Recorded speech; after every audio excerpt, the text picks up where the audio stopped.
Hey everyone, welcome to the Youthfully podcast. Today we're going to jump into a bunch of our most burning questions from the students, but for now, I'm Derek. I'm Joel. And we're really going to dive into the most burning questions we've heard from students, as a lot of things like, how do I get a really great career? How do I get into top university? Understanding, do grades matter? What's the best extracurricular? What do they look for? These are all just a couple examples of the most burning questions we've heard from our community, and we want to make sure this offers you value. You get your most burning questions answered to also really help you achieve those goals as a young person wanting to fulfill ambitious goals.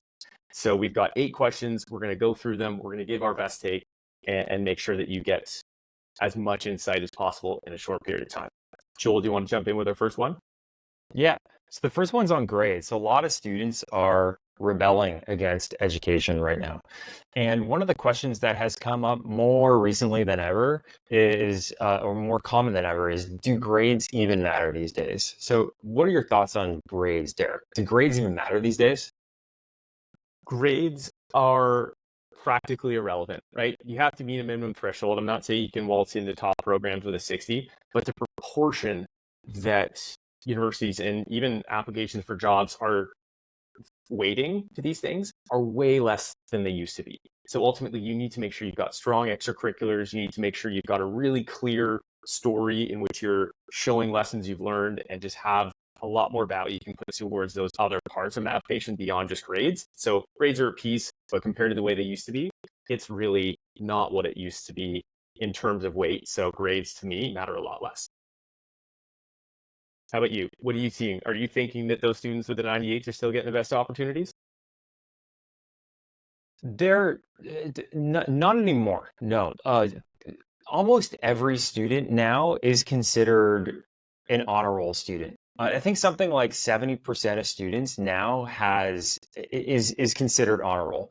So the average is now pretty much like an A. In that world, um, grades won't help you differentiate at all. Uh, the number of 99 and 100% students and 4.0 perfect GPA students has gone up significantly. So grades as an indicator of potential and as an indicator of performance is no longer the case. So universities, colleges, employers aren't looking at grades anymore when they're evaluating candidacy. If anything, they're just looking at grades to make sure they're not bad. And if they're not bad, they know the student can do the work, has a certain level of intellect. I think it's just more of a status check or a checkpoint to be like, does this person work hard? Are they conscientious? Are they good enough for them to be able to make it in this environment? Yeah, I think that's a great way to think about it. It's a box to tick if you meet a baseline so that we can go on and assess the other things versus it being a differentiating factor. So, okay, great. They meet this minimum threshold. Let's dig into their portfolio. Let's read that essay. How do they differentiate themselves based on the thing we almost care more about as long as they kind of meet that minimum threshold versus, 97 versus 96? We're going to go with 97 because ultimately, learning how to study for a test, I think people are also realizing that's a certain way of thinking. That is not the way of thinking. And so realizing that there's different types of learners and different types of skill sets is probably another piece of this. But Yeah. I think And we that's know a lot of people valuable who to are consider. hiring. We know a lot of 100%. people who hire. And I know a lot of these people, who run their businesses, run their own businesses, and who are hiring managers or whatever, have big budgets and hire a lot of people.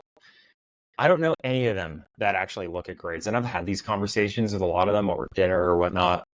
When they're looking at resumes, they barely even look at the resume anymore. It's like in the interview, can you do this project? Or after the interview, can you do this take-home assessment? Um, what during the interview can you bring that actually demonstrates your skills and your achievements?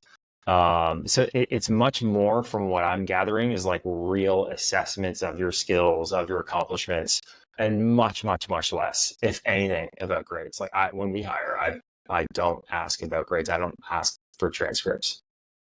Yeah, it's interesting that people that put, grades on LinkedIn, for example, I just don't think it matters. And it seems almost a little bit like they don't have other differentiating factors if they're wanting to focus on that. But overall, sounds like the takeaway, grades do not matter.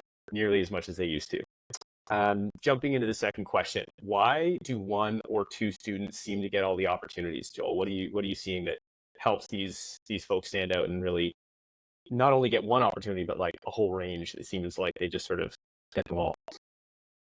Yeah, the students that get the most opportunities, I see there being one common theme. I think there's probably a couple, but one common theme for the students who get tons of these opportunities given to them, all the extracurricular leadership positions, or in some cases even the university offers, getting the jobs, and then it leaves all these other students being like, how do these golden nuggets still get being brought to this one student and nothing to me?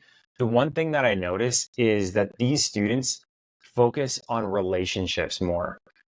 And it's an area that young people don't really understand that they need to invest in. By relationships, I mean building your own network. I mean reaching out to folks in industry, at the university, professors, building relationships with your teachers, building relationships with the students and peers on a separate level, not just like on a friendly level, but also on a level of, hey, let's start this club together, or this is my goal and I want to become president of student council, like help me get there. When I don't find enough students are thinking about opportunities and success in a way as though that people are actually the folks that present these opportunities to others. Opportunities only come from other people, so we need to focus on building relationships in order for us to get those opportunities.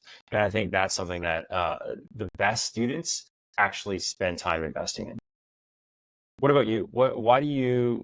Why does it seem like some students attract opportunities seamlessly and others just don't? Certainly, I think relationships is critical, and I think a part of building relationships is effective communication, and not just being a smooth talker, but doing the thinking as to like why this matters to you. So you might have heard Simon Sinek start with why. That largely is a marketing thinking, but it can be applied to so many other things. So we often work with students who are like, I think I want to maybe go into business, maybe want to go into health science. And before they start applying, they need to think about, okay, why do you want to go into business? Why do you want to go? And it helps refine the list. If you're applying to a job, often you might get asked, why do you want to work here? And having a really clear, strong answer that is driven by values, that is driven by previous experience, that you can come up with and articulate clearly, versus like, oh, like if you're thinking about that and trying to present it on the spot, you're just going to flop. And so I think having really clear, well thought out reasons behind what you're doing so that you can, let's say, reach out to someone on LinkedIn to try and get a job. So I recently had someone who reached out to me. They wanted a job at Youthfully, actually. And it was like, hey, I just graduated with a degree in artificial intelligence, really impressive academic background, but their outreach was completely focused on them. They didn't ask me anything about me. They didn't show any interest in me. And going back to your point around relationships, if you say, hey, Derek, Youthfully looks like it's doing some incredible work. I'm really curious about how you're leveraging AI right now. I just finished my degree in AI and would love to see whether there's any opportunity to help you, further the way in which you're leveraging this technology to support students. It's a completely different, start to a conversation or start to a relationship. And I just don't think about that young people are thinking that way. It's more just like, here's what I have. Please give me an opportunity. So it's a rethink in terms of that outreach. And then being persistent is another piece to it. So that's sort of a take. Any sort of final thoughts on that one, Joel? Yeah, the whole point about your intrinsic why and start with why with the Simon Sinek book, I think is really, really important. And that's something that we stress and focus. And I think one of our huge differentiators at Youthly that we focus on a lot with our coaching is we call it subterranean self-exploration. So getting students hyper clear on their why and their strengths and their values, and that forms the foundation for their brand and their direction and their goals. And without that foundation, it's hard to put out to the world, who you are and what you stand for. And when you do, I think a lot of students find that like the opportunities come to them.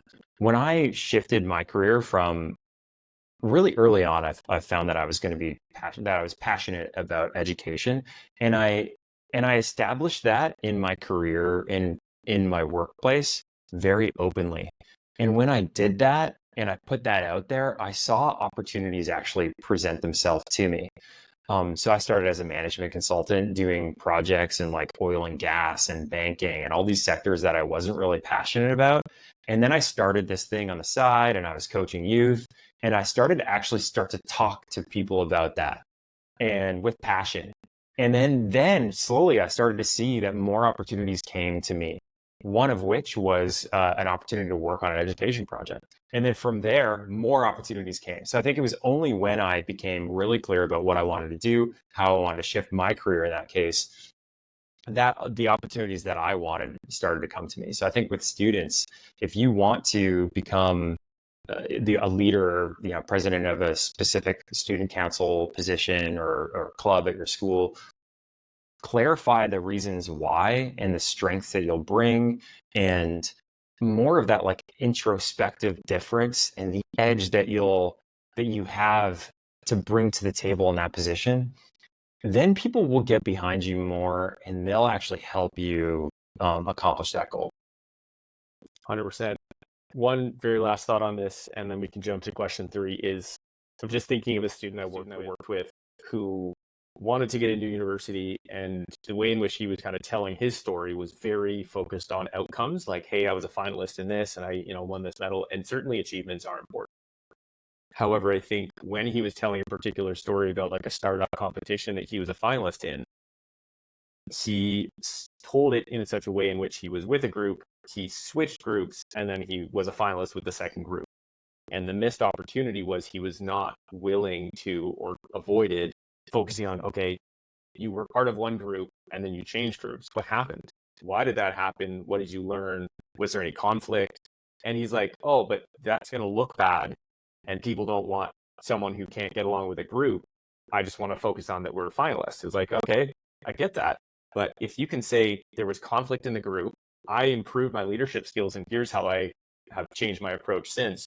And here's the sort of key lessons I learned that ultimately helped our second crack at this be more successful. That's the kind of thing that vulnerability is the sort of key piece there. If you're willing to be vulnerable and talk about things you learned and mistakes you made, so that you can show that you're willing to learn from mistakes versus trying to be perfect and present this like veneer of a perfect person, those are the people that ultimately get the opportunities versus the person who's just focused on, hey, look at this shiny thing I want.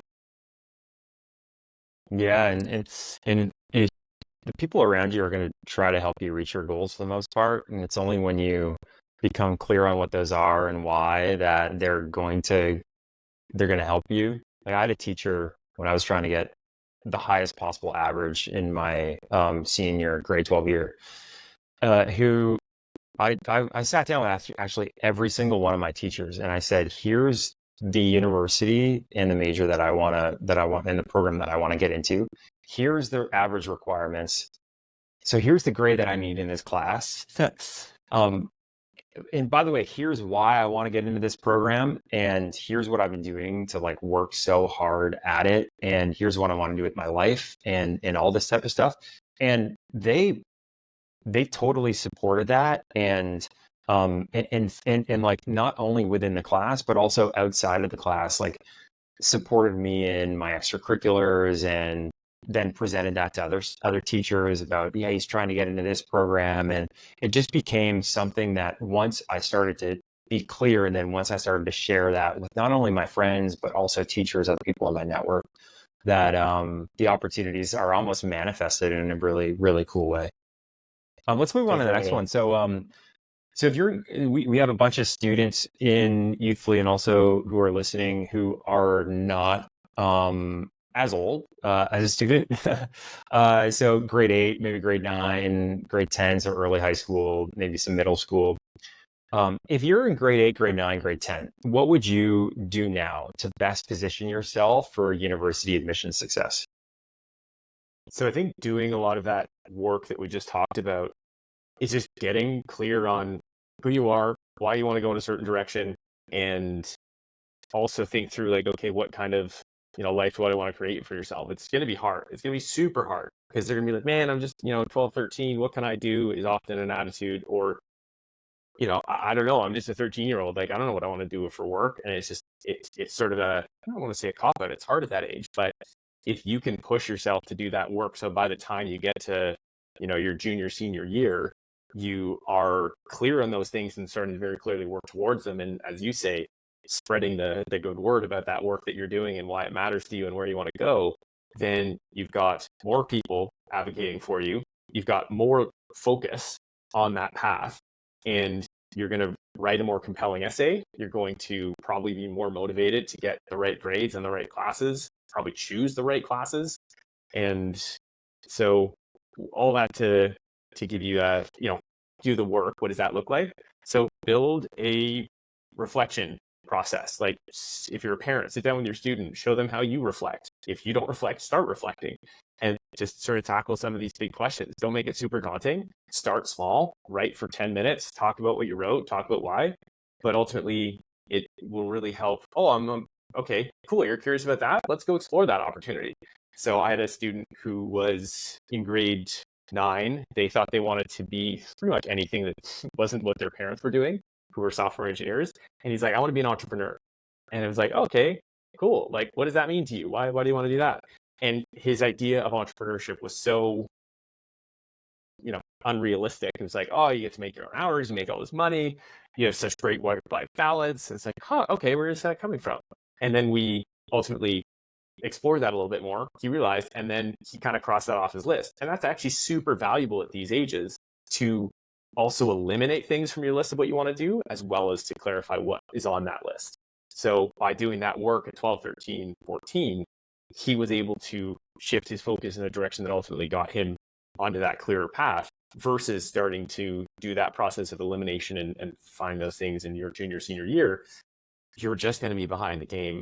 Your essays won't be as clear, your applications won't be as strong. And so ultimately, doing that thinking and trying things early on is my take. So how about you? When you've got someone who's just kind of coming into puberty and hitting their teenage years, what can they do? Yeah, before I jump into my answer, do you remember what you wanted to be or do when you were that age? I was the one who needed the pathfinding coach. I took a gap year, right? So like, I didn't do the work. And it wasn't until I took a gap year and I went on a program that helped me become more curious, and that sort of what was the first step towards a path focusing on education that I've now been on for a decade. But I started my career in mining because I didn't know what I wanted to do. It was the first opportunity that came up, and I wasn't being intentional. So it took time, and I just wasn't doing that work early enough.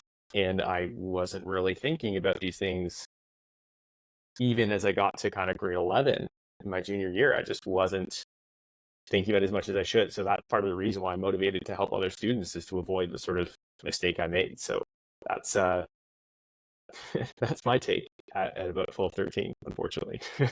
But hey, it's motivated me to help other people. So that's not all bad. How about you? Yeah, I want it to be it was a random mix, and it was always opportunistic. It was like, oh, I met this guy who's one of my family friends, was a radiologist. And he had an incredible lifestyle, and he was pretty cool. He was a mountain biker, and he'd go skiing, and he just seemed to have like control and freedom over his time. And always had the nicest bike and stuff like that. And I was like, oh, this sounds like a great career. What is radiology all about? And then it was all, what else was there? There was like, for a longest time, I wanted to become a spy or a secret agent, but I remember my dad driving down the car with me, uh, where I was like, I was set on this career path for years and years, and I was like 12 or 13, mostly driven by like Bond and Bourne, Identity, and these types of movies. And he's like, you realize these things aren't really safe and you can die in these careers, right? I'm like, oh yeah, I never thought about that. um, Putting in the work just early. literally That's a that perfect one example. that one question, just one question shaped my entire future. And I don't know what happened with the radiology thing when I lost interest in that, but I think it was probably like taking science, more science classes, dissecting a frog, maybe something like that. Uh, but yeah, I was like you, like I didn't do the work on this early enough. I should have, and we have a program now at Youthfully called Pathfinding within our foundations program, and the very beginning is to start with you. Like we don't start with a career in careers class basically matches you to a career. But in 6 to 8 years, when students are going to be graduating from university, those careers probably aren't going to even exist. That industry might not even exist. And a whole new set of industries that might be a much, much better fit for you will probably exist. Just over the last 2 years, totally new industries have come up, have appeared out of thin air, and a lot of them have disappeared. And so, if a student is dictating their life and their path off of a career test or a match that they got from a career assessment in their like in early high school years, then that is the wrong mindset. We try to say within Youthfully, focus on your strengths, focus on what you care about in the world, what your values are. And then that will allow you to make the best possible decisions for the career opportunities in your path, given the information that you have now. That's all we can do is make the best decision given the information that you have now and some of the trends. So that's what we do. And then we try to facilitate these apprenticeships. So like you're saying, you got to try, you got to experiment, you have to do things firsthand. So with the apprenticeships, it's meeting people who are in these careers and learning about what they do on a firsthand basis. I had a call with a mom who was talking about that. She's like, yeah, it's basically like modern job shadowing, but in a virtual way. It's like, yeah, kind of, actually, yeah. Now that insurance doesn't allow probably real job shadowing to happen, but also like through our internships program, through passion projects, or through students just getting out there and trying to meet their parents' friends who are really doing this. What I should have done with the radiologist was like, hey, can I come in for a day and just see what exactly you do, rather than chase this like fictitious dream of being a radiologist. Whereas I'd probably step foot into what they do on a daily basis, and in the first hour I would 100% know. Probably the first I'm 10 out. minutes I'd know. Yeah, I know. Yeah.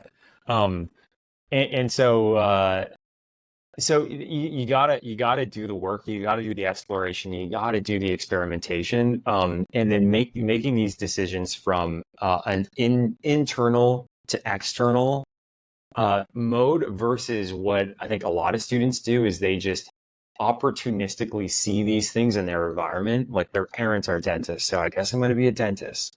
Or, I mean, in your case, the student was thinking the opposite, but who knows? Maybe he's going to end up being a software engineer. But like actually thinking critically and like, what would be a match with my skills, my strengths, my values, etc. Versus what am I just exposed to in my environment, and let me default to that influence. Yeah, I think you just sort of prompted one last thought that I've seen with a lot of students is separating the intrinsic from the extrinsic. And that's not saying like one's good or bad, but just being more conscious of the push-pull factors in your life. So oftentimes the dentist to dentist, pathway, oh, my parents are this, so I should become this, is just sort of automatic. And it's not something that students critically evaluate and are making conscious choices. They're like, I guess this is just sort of what I do, or this is what's expected of me, for example. And so just being really clear on like, okay, my mom thinks I should do this, my teacher thinks this, my sibling thinks this, I want this and this.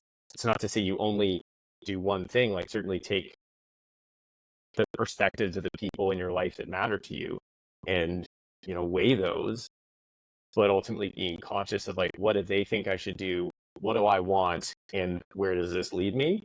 And it's just getting clear on like those two things as separate things, because oftentimes people who are at the 12, 13, 14, 15, 16 age aren't even really doing any of the thinking of what they want and are only really following the extrinsic, oh, my mom thinks this, or my sister thinks this, or my dad did this. And that can lead to either I'm down this path and I'm not happy, or actually I don't know where my preference fits in at all. And that takes a lot of sort of soul seeking a bit later in life. So that's one last thing, just to make sure that they are. Or they watch Suits and then they want to be a lawyer. That's Marina's classic example in interviews. So our recruiter talks about our law internship a lot. That's exactly it. She's like, some students think that law is all about what you see on Suits, and then they actually speak to a lawyer and develop some documents. They're like, man, this language is dry. I'm bored. And as I say, sometimes crossing things off the list can be super valuable. Or they're like, this is amazing. I helped this family, secure this property if they're working on real estate law, and that actually is really motivating for them. So it's all about just understanding what the reality is versus what the either perception in your head that's fairly uninformed or what the Hollywood version looks like. Yeah, and I think just to close the loop on this, so to be clear on what I'd recommend, it is trying to get as clear as possible with what is the end goal, and you can only do that with the information that is available currently. And that information probably you don't know as a student. Your parent might be able to help you. Other people will be able to help you research on the internet using as many sources as you can to get the information to make the best possible decision with where you want to direct yourself. And that might not be like a 10 out of 10 level of clarity, but at least it is better than not having any direction at all. And if you're doing it from an intrinsic to extrinsic mode, so if you're doing it with like intentionality, and if you're authentic with these decisions, it will change. Your career is going to move around a little bit, but at least you're making the decision with the information that you have now, early on, with what you want to do. And then that will allow you to shape your profile, choose the best extracurriculars, try to find that internship in the area that you're interested in, choose the best courses for your needs, target the right colleges or, career opportunities that are a fit for you. Beautiful. Let's move on to the next one. Yeah, let's jump into the next one here. So I've been hearing a lot about skills. And so what are the key skills, even if you were to go to the one skill that separates average students from exceptional students? If you had to really get selective and pick one, what stands out to you, Joel? Oh gosh. We talk to a lot of exceptional students within the program. So maybe I'm a little skewed because we have a lot of amazing students within the program, and the ones that I coach are always, I'm biased, but all of my students who I coach are amazing.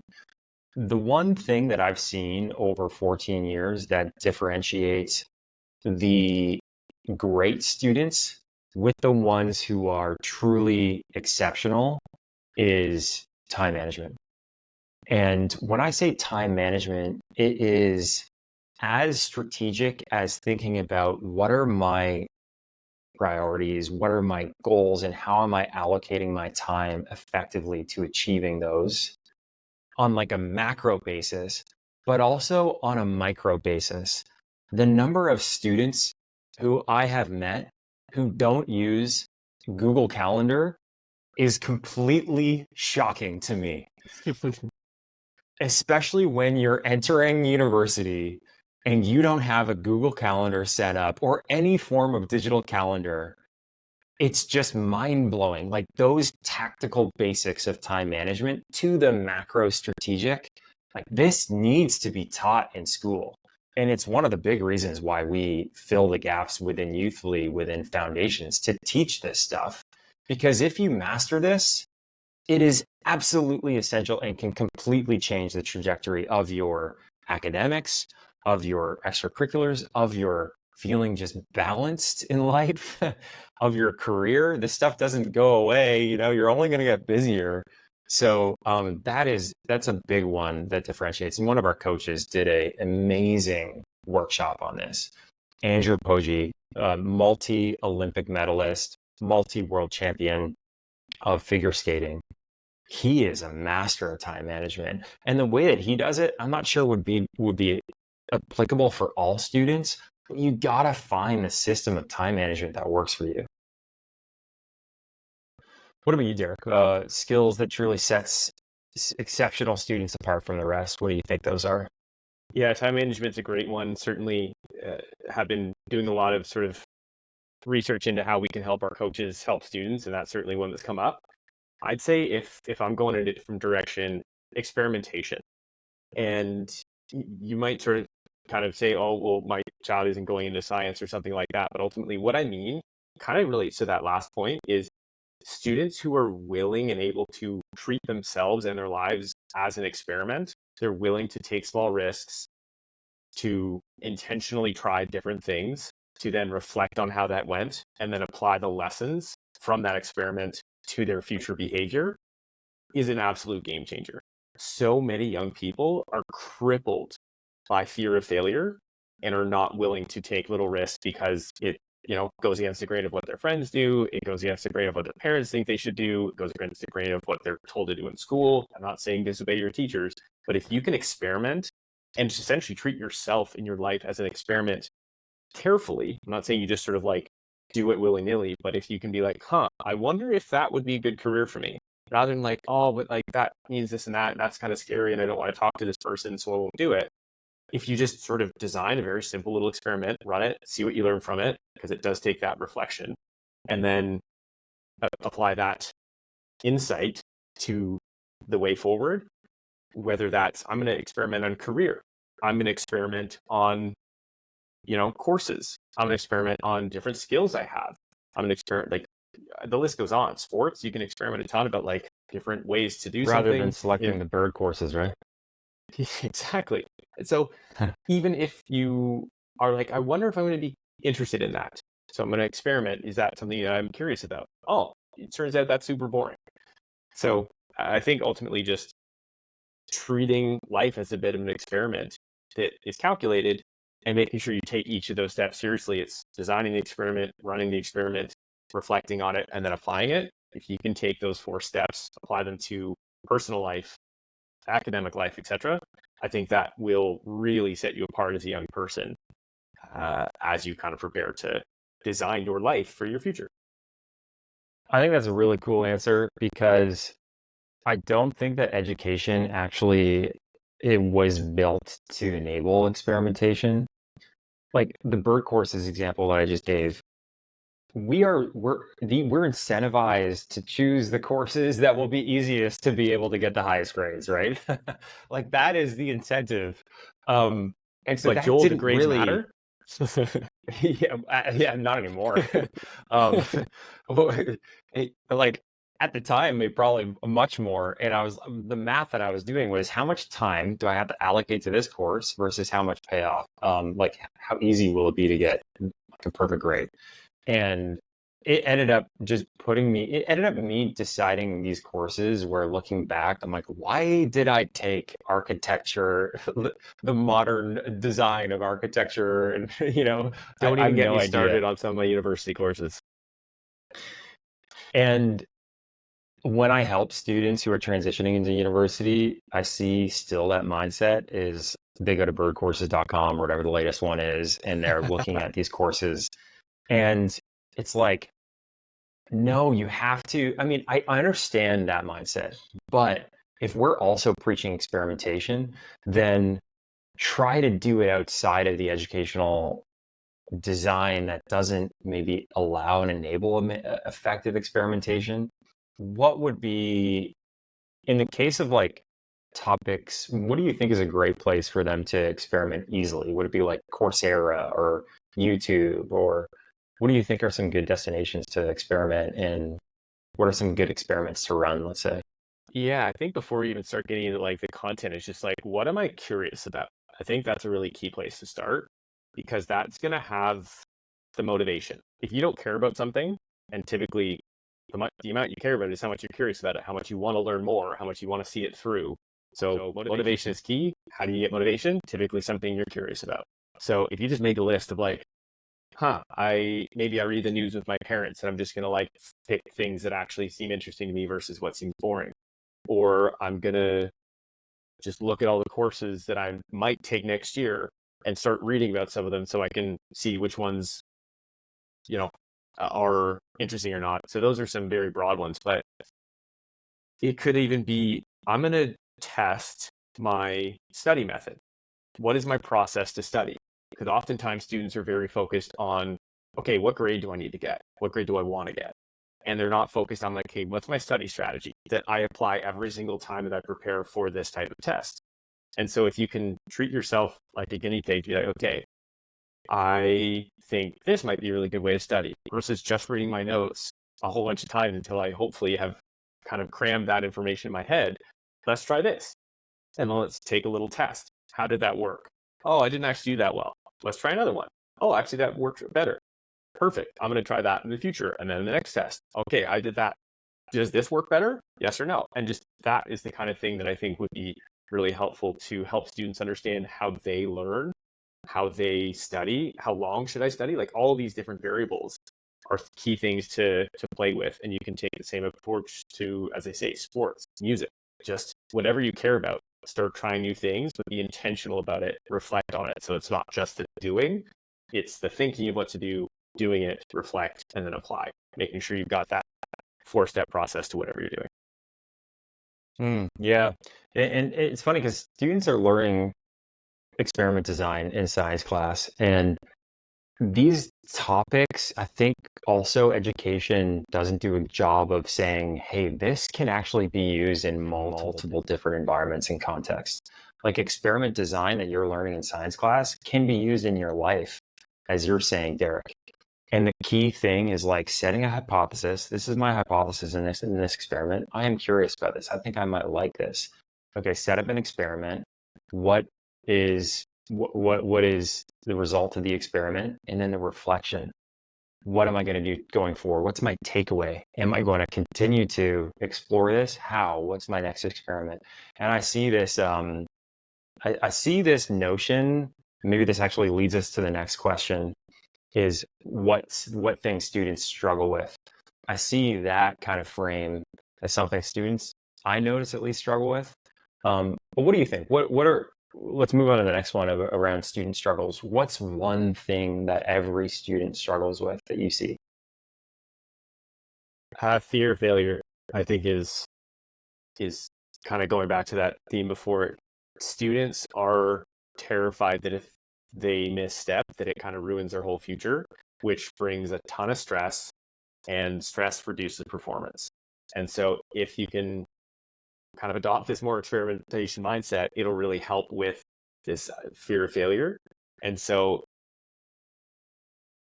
it's rethinking failure as an opportunity to learn. I think that's the key takeaway there is the mindset shift from failure is this high stakes thing that if I fail, I'll be socially ostracized and my friends will laugh at me. My parents will be disappointed. My teachers will be disappointed. So it's this like really high stakes thing that like the outcome, if it's failure, is bad, and we avoid it, and it stresses us out of time. Whereas be like, okay, that didn't go the way I wanted it to, or it didn't go the way I thought. Interesting. As you say, what can I learn from that? What are the key insights from that? That's a great thing to avoid in the future. That didn't feel great. Let's make sure to apply that in the future. And that is such a healthier, lower stress. It's not to say there's no stress, but it's lower stress and more adaptable way of just living your life that I think so many students would benefit from. So certainly fear of failure is my key takeaway for what students struggle with almost across the board. But that's just one challenge. What types of key challenges are you seeing most students struggling with? Yeah, and we talked about the other week around focusing on the outcome. And I think when you have a fear of failure, you are focusing on the outcome and not on your 100%. process. And so we get a lot of students who come to us saying, I'm facing a lot of test anxiety, and they are, or performance anxiety or public speaking anxiety. And that is essentially a fear, but in some cases, in many cases, it's a fear of failure and focusing too much on the outcome and what people will think or the result of something specific rather than focusing on your process, being present in the moment, doing your best, being happy with the preparation that you've done. But yeah, one thing that students, I find almost every student struggles with is procrastination. And this is probably skewed to more towards a little bit more guys than girls from what I see. But is one of those universal things. Students struggle with procrastination. I think it's even gotten worse because there are so many ways to procrastinate easily and get sucked into it. TikTok is so easy to get sucked into it, and you then like an hour goes by and and you just think, what just happened? Yeah, you don't even Um, realize it. don't even realize it. And I think when we were students, there were just less of those kind of easy procrastination black holes for us to get caught up in.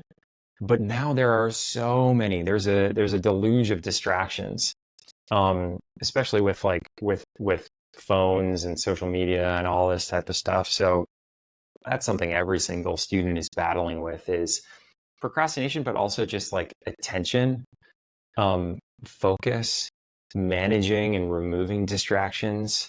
I'd say that's a big one. Another one that students struggle with is confidence.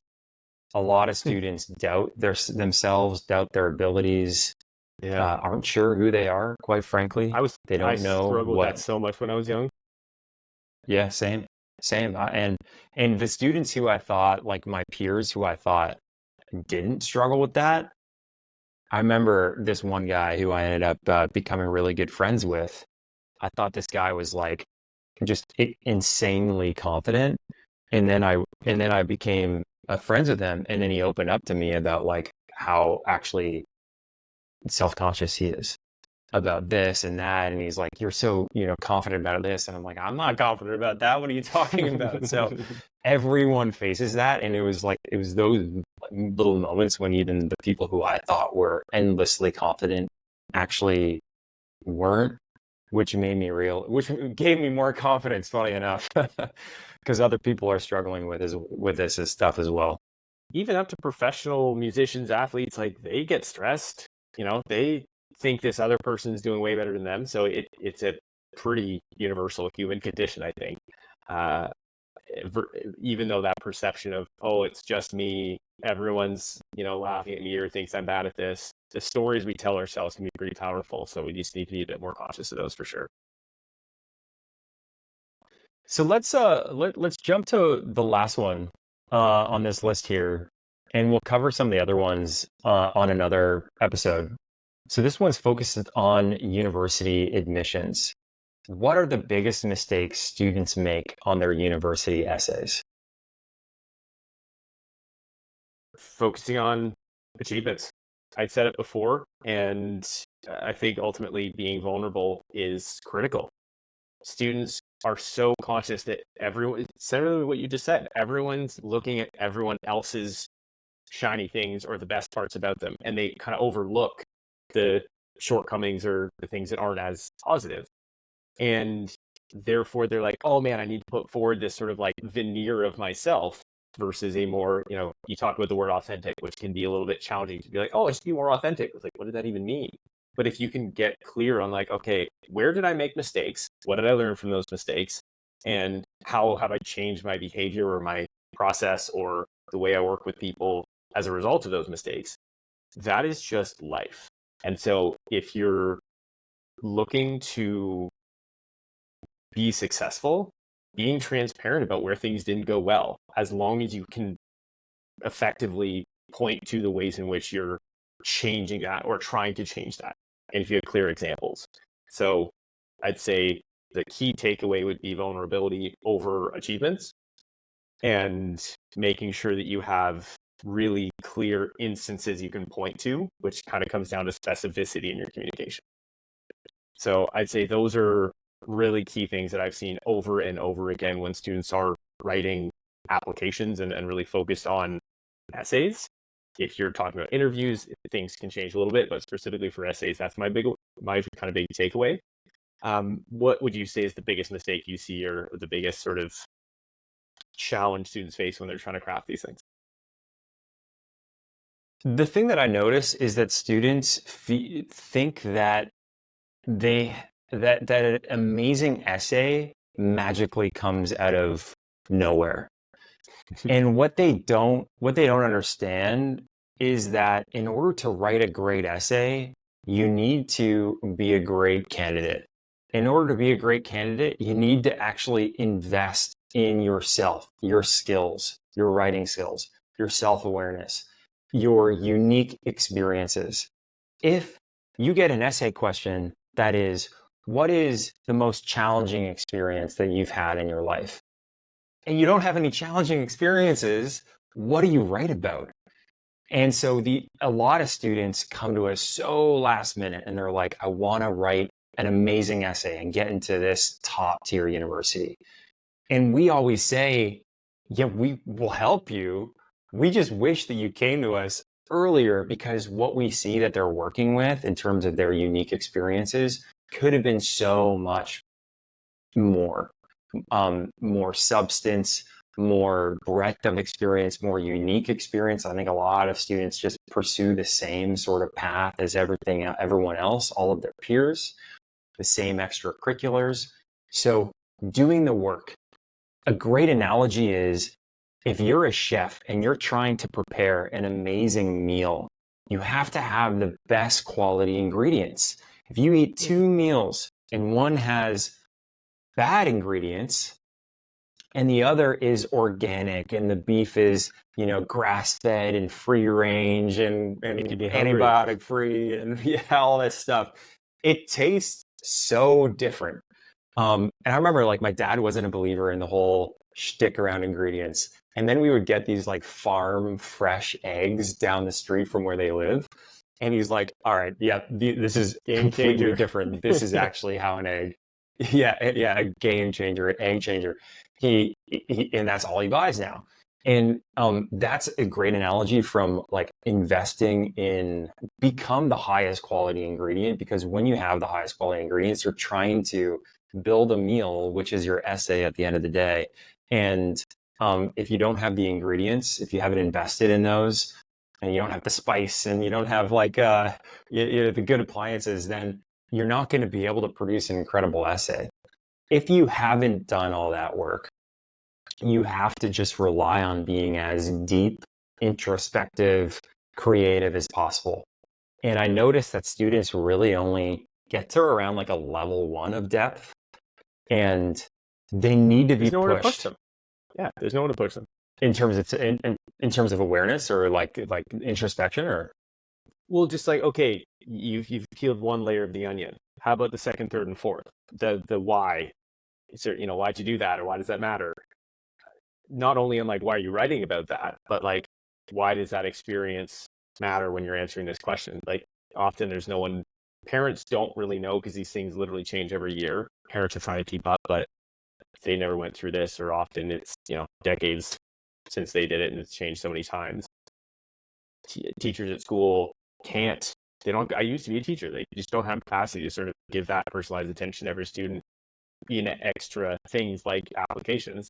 So they're often like, their friends probably don't care, and so it's tough. Like there's no one to push them further unless they kind of go seek it out, and typically that's a bit uncomfortable, and they're not going to do it proactively. So certainly kudos to those who do. Certainly recommend that you kind of get uncomfortable and have someone to push you a bit further, because level 1 is not really going to set you apart. yeah, and it's hard to do that yourself because you're so close to your own experience. So it is really helpful having somebody else. And if that can be a parent, that's awesome. If that's somebody else, then I think especially someone who's trained in asking good questions, like That's probably a good a future coach. episode for both parents and students. Yeah, for sure. Yeah, asking good questions, challenging, deeper thinking.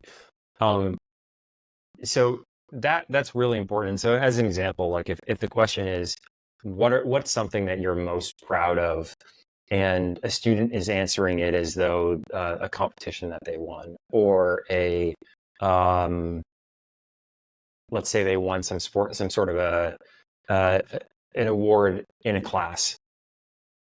That's sort of like level 0 even. That's just answering the question. What they're really looking for is, why is that so meaningful to you? How did that change your life and how you view the world?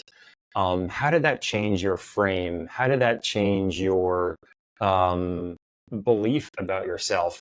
And how is all this stuff going all to, of that stuff for sure.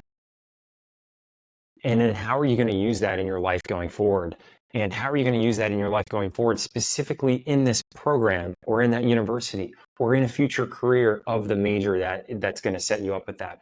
So that's like level 3, level 4. In order to get to level 5, level 6, there has to be just such depth and focus and questions that are specific to the student and their circumstances.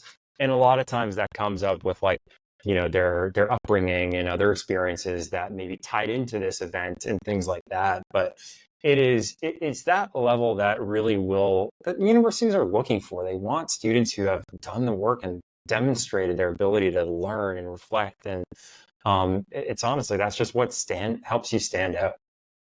100%. Two very quick final thoughts for me, and happy if you want to have the last word. Criteria. Often students are writing in the dark if they don't actually know the way they're being evaluated. In school, they're given rubrics and that kind of thing for assessments, and whether they look at them or not, that's up to them. But like, if you're writing an essay that matters a lot to you in your future, and you have no idea how it's going to be evaluated, you're literally going into this shorthanded, no matter how long you spend on this. So it's a simple Google.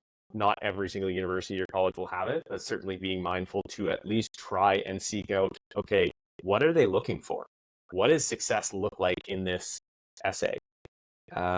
Oftentimes there's either a quick little YouTube video that they'll have on their site or a specific rubric they'll lay out. Getting clear on like, what does success look like? What am I moving towards? And what types of criteria are they going to use to evaluate this is such an easy step to take that most students don't take, and they're putting themselves at such a disadvantage, even if they are starting early and investing a lot of time in writing this essay.